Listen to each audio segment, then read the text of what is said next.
নমস্কার, আমি কল্পনা। টাইমস 14 বাংলা সকলকে স্বাগত। শুরু করছি আজকের দেশ বিদেশ।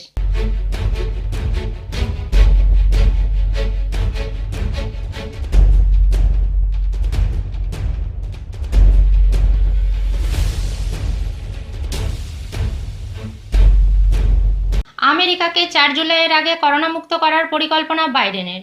যুক্তরাষ্ট্রের প্রেসিডেন্ট জো বাইডেন বলেছেন, করোনা ভাইরাসের টিকা দেওয়া হলে আগামী 4 জুলাই আমেরিকার মানুষ ছোট আকারে মিলিত হবার সুযোগ তৈরি হওয়ার একটি ভালো সম্ভাবনা আছে। প্রেসিডেন্ট হিসেবে নিজের প্রথম প্রাইম টাইম ভাষণে তিনি এমন মন্তব্য করেন। তবে তিনি এমন দিনে ভাষণ দিলেন 1 বছর আগে। এই দিনেই কোভিড-19কে মহামারী হিসেবে চিহ্নিত করা হয়েছিল।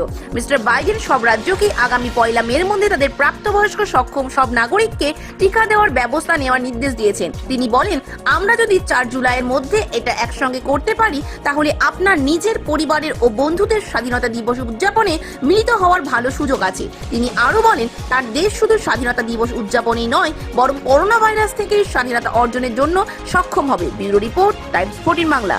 অ্যাস্ট্রাজেনেকার টিকায় রক্ত জমাট বাঁধার খবরের পর টিকাদান কর্মসূচি স্থগিত থাইল্যান্ডে। থাইল্যান্ডের প্রধানমন্ত্রীর টিকা নেওয়ার মাধ্যমে শুক্রবার অ্যাস্ট্রাজেনেকার কোভিড-19 টিকা দেওয়ার কার্যক্রম শুরুর কথা ছিল, কিন্তু এর আগেই টিকাদান কার্যক্রম স্থগিত করল দেশটি। মূলত ডেনমার্ক ও নরওয়ে সহ কয়েকটি দেশে রক্ত জমাট বাঁধার মতো পার্শ্ব প্রতিক্রিয়ার কারণে এই টিকা দেওয়া স্থগিত করা হয়েছে।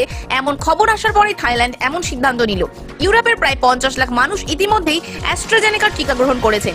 এর মধ্যে প্রায় 30টি ক্ষেত্রে রক্ত জমাট বাঁধার মতো লক্ষণের খবর প্রকাশ পেয়েছে। ইউরোপিয়ান মেডিসিনস এজেন্সি বৃহস্পতিবার জানিয়েছে, অ্যাস্ট্রাজেনেকার টিকায় রক্ত জমাট বাঁধার কোনো লক্ষণ তারা পায়নি। অ্যাস্ট্রাজেনেকাও বলছে, ব্যাপক ভিত্তিক ক্লিনিক্যাল ট্রায়ালের মাধ্যমে এই টিকার নিরাপত্তা সম্পর্কে সমীক্ষা করা হয়েছে। Bureau report, Times 14 Bangla. বাংলাদেশের বঙ্গবন্ধুর জন্মশতবার্ষিকী উপলক্ষে 10 দিনের অনুষ্ঠান সূচির ঘোষণা। বাংলাদেশের জাতির পিতা বঙ্গবন্ধু শেখ মুজিবুর রহমানের জন্মশতবার্ষিকী উপলক্ষে 10 দিন ব্যাপী অনুষ্ঠান সূচি ঘোষণা করেছে জাতীয় উদযাপন বাস্তবায়ন কমিটি। প্রধান সমন্বয়ক কামাল আব্দুল নাসির চৌধুরী জানান, অনুষ্ঠানগুলোর মাধ্যমে নানাভাবে বঙ্গবন্ধুর জীবন ও কর্ম তুলে ধরা হবে। জাতীয় প্যারেড স্কোয়ারে এই আয়োজনের মূল থিম মুজিব চিরন্তন। জাতির পিতা বঙ্গবন্ধু শেখ মুজিবুর রহমানের জন্মশতবার্ষিকী ও স্বাধীনতার সুবর্ণ জয়ন্তী উপলক্ষে 10 দিন ব্যাপী অনুষ্ঠান হাতে নিয়েছে সরকার। এর বিস্তারিত জানাতে আন্তর্জাতিক মাতৃভাষা ইনস্টিটিউটে হয় একটি সংবাদ সম্মেলন। উদযাপন বাস্তবায়ন কমিটির প্রধান সমন্বয়ক কামাল আব্দুল নাসির চৌধুরী জানান, 17 মার্চ থেকে শুরু হবে অনুষ্ঠানমালা, যাতে 5 দিন অংশ নেবেন বিদেশি অতিথিরা। অনুষ্ঠানের বাকি 5 দিন অনুষ্ঠান হবে ভার্চুয়াল প্ল্যাটফর্ম এবং টেলিভিশনের পর্দায়। Bureau report, Times 14 Bangla. Beluswamy মুথুস্বামীর হাত ধরে শ্রীলঙ্কাতে আত্মপ্রকাশ করল বিজেপি। দিন কয়েক আগেই ত্রিপুরার মুখ্যমন্ত্রী বিপ্লব দেব দাবি করেছিলেন, শ্রীলঙ্কা ও নেপালেও সরকার গড়ার পরিকল্পনা রয়েছে অমিত শাহের। এই পরিকল্পনার কথা খোদ অমিতই তাকে জানিয়েছিলেন বলে দাবি করেছেন বারবার বিতর্কে জড়ানো ত্রিপুরার মুখ্যমন্ত্রী। বিপ্লব দেবের দাবির পরেই দুই দেশেই ব্যাপক শোরগোল পড়েছিল। আসরে নামতে হয়েছিল বিজেপি RSS নেতাদের, কিন্তু এবার যেন বিপ্লবের কথাই ফলে গেল। শ্রীলঙ্কায় খুলে গেল বিজেপির সংগঠন। এমনিতেই বিজেপি বরাবর দাবি করে তারাই বিশ্বের বৃহত্তম দল, কিন্তু তা বলে একেবারে শ্রীলঙ্কায় সংগঠন। বহু বিজেপি সমর্থকই বিষয়টিকে বিরাট জয় হিসেবে দেখছেন। বাস্তব কিন্তু অন্য কথা বলছে। শ্রীলঙ্কায় আসলে খুলল ভারতীয় জনতা কাটচি বা শ্রীলঙ্কা ভারতীয় জনতা পার্টির সংগঠন। কলম্বোর ভারতীয় বংশোদ্ভূত তামিল ব্যবসায়ী বেলুস্বামী মুথুস্বামী এই নতুন দলের ঘোষণা করেন। তবে তিনি জানিয়েছেন, নরেন্দ্র মোদীর অনুরাগী হলেও তার দলের সঙ্গে ভারতীয় জনতা পার্টির কোনো যোগসূত্র নেই। মুখ্যমন্ত্রীর কথায়, ভারতের বিজেপির সঙ্গে আমাদের কোনো সংযোগ নেই, কিন্তু আমি মাননীয় নরেন্দ্র মোদীকে পছন্দ করি। উনি উন্নয়নের লক্ষ্যে বহু প্রকল্প হাতে নিয়েছেন এবং তার ফল হাতে নাতে পাচ্ছেন ভারতের মানুষ। Bureau report, Times 14 Bangla. 100 কোটি করোনা টিকা তৈরির পথে ভারত, কোয়াড পরিণত হচ্ছে, জানালেন মোদী। করোনা মোকাবিলায় বড়সড় পদক্ষেপের সিদ্ধান্ত নিল কোয়াড অন্তর্ভুক্ত দেশগুলি। ভারত, মার্কিন যুক্তরাষ্ট্র, অস্ট্রেলিয়া ও জাপানের এই যৌথ সিদ্ধান্ত আগামী দিনে ইন্দো প্যাসিফিক দেশগুলির কোভিড-19 সংক্রমণ বিরোধী লড়াইয়ে বিশেষ তাৎপর্যপূর্ণ হবে বলেই মনে করা হচ্ছে। দেশগুলির প্রথম শীর্ষ বৈঠকে ভবিষ্যতের রূপরেখা নির্ধারণ করা হলো। 4টি দেশ হাত মিলিয়ে করোনা টিকা তৈরির প্রক্রিয়ায় গতি আনতে সম্মত হয়েছে। এদিনের বৈঠকের উদ্যোক্তা ছিলেন মার্কিন রাষ্ট্রপতি জো বাইডেন। উপস্থিত ছিলেন নরেন্দ্র মোদী, অস্ট্রেলিয়ার প্রধানমন্ত্রী স্কট মরিসন ও জাপানের প্রধানমন্ত্রী সুগা।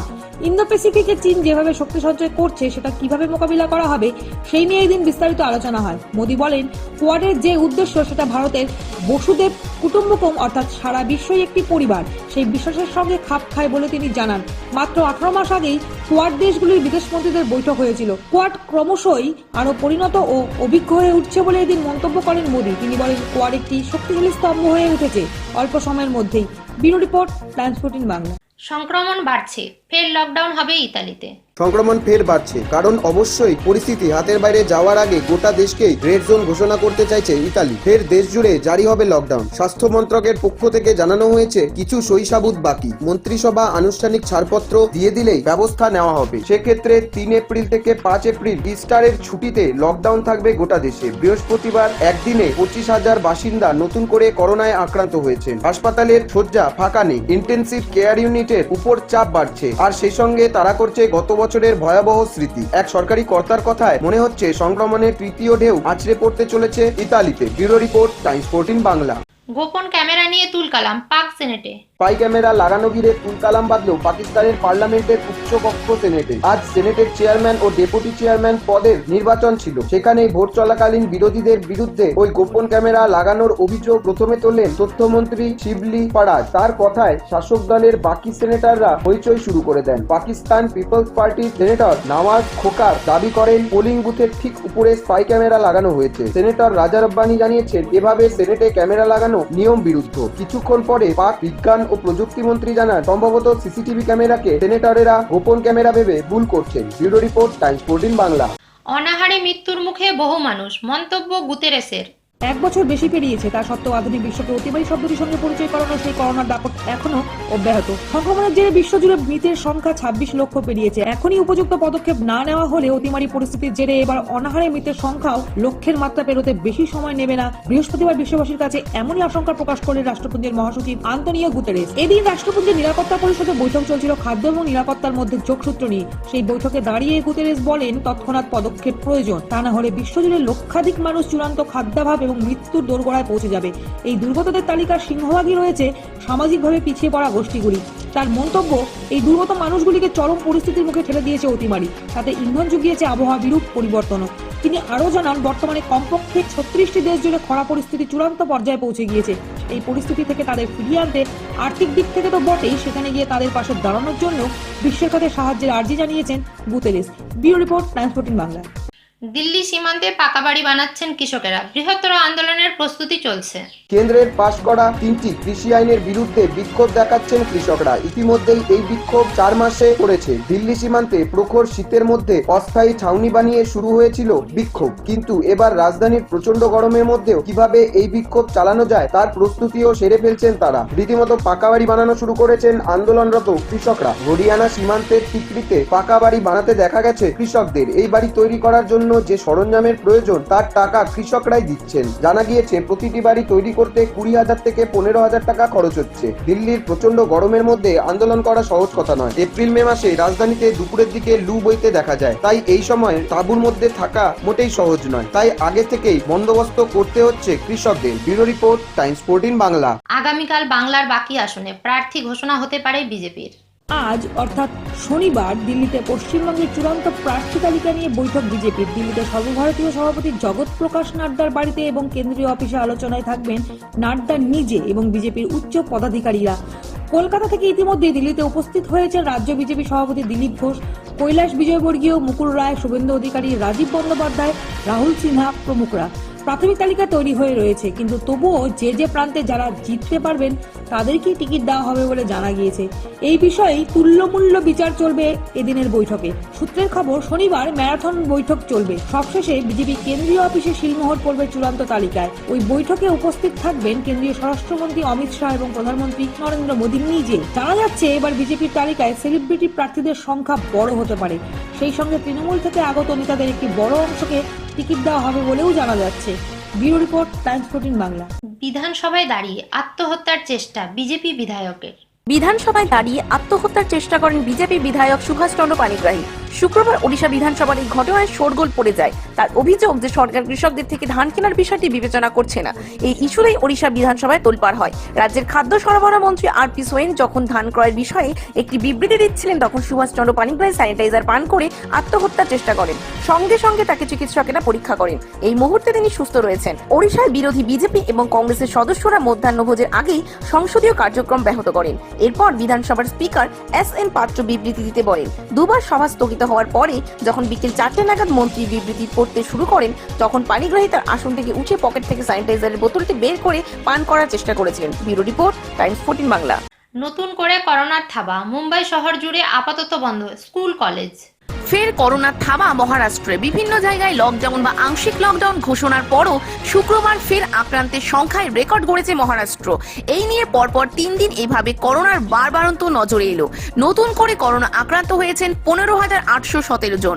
মোট আক্রান্তের সংখ্যা পৌঁছেছে 22,82,191 জন। মৃতের সংখ্যা 52,723 জন। গত বছর অক্টোবরে 15,000 সংক্রমিত হওয়ার রেকর্ড হয়। তারপর থেকে ধীরে ধীরে নিয়ন্ত্রণে আসে করোনার প্রকোপ। ফের একবারটা মাথা চাড়া দিয়ে উঠেছে কোভিড-19। ফের করোনা বৃদ্ধি পাওয়ায় বিভিন্ন জায়গায় লকডাউন, রাতে কারফিউ জারি করেছে প্রশাসন। স্কুল কলেজ বন্ধ করা হয়েছে। 31 মার্চের পর স্কুল খুলবে বলে ঘোষণা করা হয়েছে। নাগপুরে লকডাউনের পর পুনেতেও আংশিক লকডাউনের কথা ঘোষণা করা হয়েছে। পুনে শহরে নতুন করে 1,845 জনের শরীরে মিলেছে করোনার জীবাণু। Bureau report, Times 14 Bangla.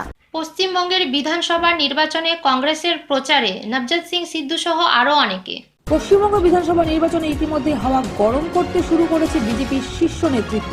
ইতিমধ্যেই ব্রিগেডের সভা করেছেন প্রধানমন্ত্রী নরেন্দ্র মোদী। অমিত শাহ কয়েকবার এসেছেন। কয়েকদিন আগে রাজ্য ঘুরে গিয়েছেন উত্তরপ্রদেশের মুখ্যমন্ত্রী যোগী আদিত্যনাথ। এবার রাজ্যে তাদের স্টার প্রচারকদের তালিকা প্রকাশ করল কংগ্রেস। জাতীয় কংগ্রেসের নির্বাচন কমিটির তরফে আজ 30 জনের একটি তালিকা প্রকাশ করা হয়েছে। জাতীয় ও রাজ্য স্তরের ওইসব নেতারা এবার বিধানসভা নির্বাচনে কংগ্রেসের তারকা প্রচারক। তালিকায় রয়েছেন খোদ সোনিয়া গান্ধী, প্রাক্তন প্রধানমন্ত্রী মনমোহন সিংকেও রাখা হয়েছে ওই তালিকায়। এছাড়াও থাকছেন রাহুল গান্ধী, প্রিয়াঙ্কা গান্ধী, অশোক গেহলট, মল্লিকার্জুন খাড়গে, অমরেন্দ্র সিং, ভূপেশ সিং বাঘেল, সচিন পাইলট, নবজ্যোৎ সিং সিধু, অধীর চৌধুরী, আব্দুল মান্নান, প্রদীপ ভট্টাচার্য, দীপা দাস মুন্সি, মোহাম্মদ আজহারউদ্দিন সহ মোট 30 জন নেতা। Bureau report, Times 14 Bangla. আজকের দেশ বিদেশে এ পর্যন্ত। আরও নানান খবর জানতে চোখ রাখুন টাইমস 14 বাংলায়। নমস্কার।